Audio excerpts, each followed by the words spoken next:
রাষ্ট্রপতি নির্বাচন প্রক্রিয়া নিয়ে আপনারা জানেন কথা হচ্ছিল। আজকে সেখানে একটা আমরা ইলেকটোরাল কলেজের ভিত্তিতে রাষ্ট্রপতিকে নির্বাচিত করার বিষয়ে কথা হচ্ছিল।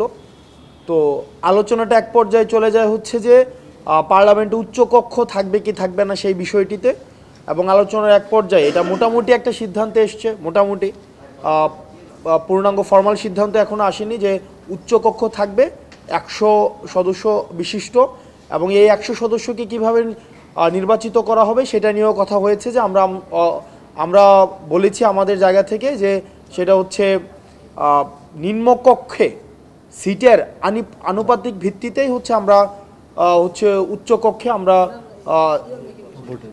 মানে ভোটের যেই মানে আমাদের ভোট মানে টোটাল যেই ভোট পাবে সেই ভোটের অনুপাতিক ভিত্তিতে হচ্ছে উচ্চকক্ষের সিট, সেই বিষয়ে হচ্ছে আমরা আমাদের মতামত দিয়েছি। আর পরবর্তীতে আবার আলোচনাটা হচ্ছে যে প্রধানমন্ত্রীর মেয়াদ নিয়ে কথা হয়। তো প্রধানমন্ত্রীর মেয়াদ নিয়ে এটা আগামীকাল হচ্ছে আলোচনায় চলবে।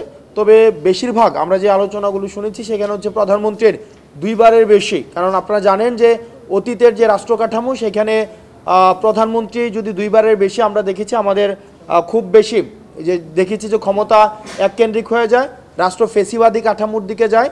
যদি প্রধানমন্ত্রী একাধিকবার বারংবার যদি একজনই প্রধানমন্ত্রী নির্বাচিত হয়, তো সেই জায়গা থেকে আমরা আজকে হাউসের মধ্যে যেটি দেখেছি সেটি হচ্ছে 2 বারের সবাই 2 বারই হচ্ছে চাচ্ছিল যে 2 বারের যেন প্রধানমন্ত্রী নির্বাচিত হয়। কারণ আমরা দেখেছি যে রাষ্ট্রের যে অন্যান্য অর্গানগুলো রয়েছে, যখন অন্যান্য অর্গানগুলো বুঝে যায় যে একজনই হচ্ছে রাষ্ট্রের এক্সিকিউটিভ হেড হবে, তখন দেখা যায় রাষ্ট্রটা এককেন্দ্রিক হয়ে যায়।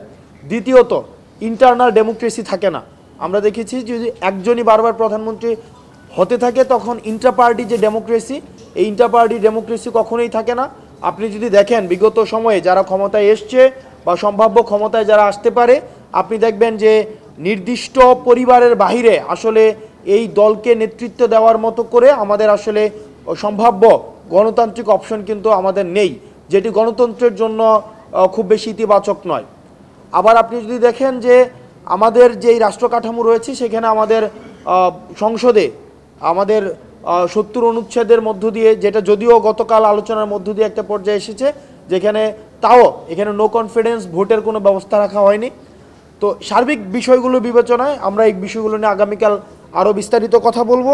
যে আমরা বিস্তারিতভাবে কথা বলবো যে যে এই যে কেন আমরা 2 বারের বেশি চাচ্ছি না, যে 2 বার সর্বোচ্চ 2 বার থাকবে। আমি পুনরাবৃত্তি করছি যে আজকে 2টা বিষয়ে গতকালের মূলত হচ্ছে গতকালের বিষয় হচ্ছে পুনরাবৃত্তি হয়েছে।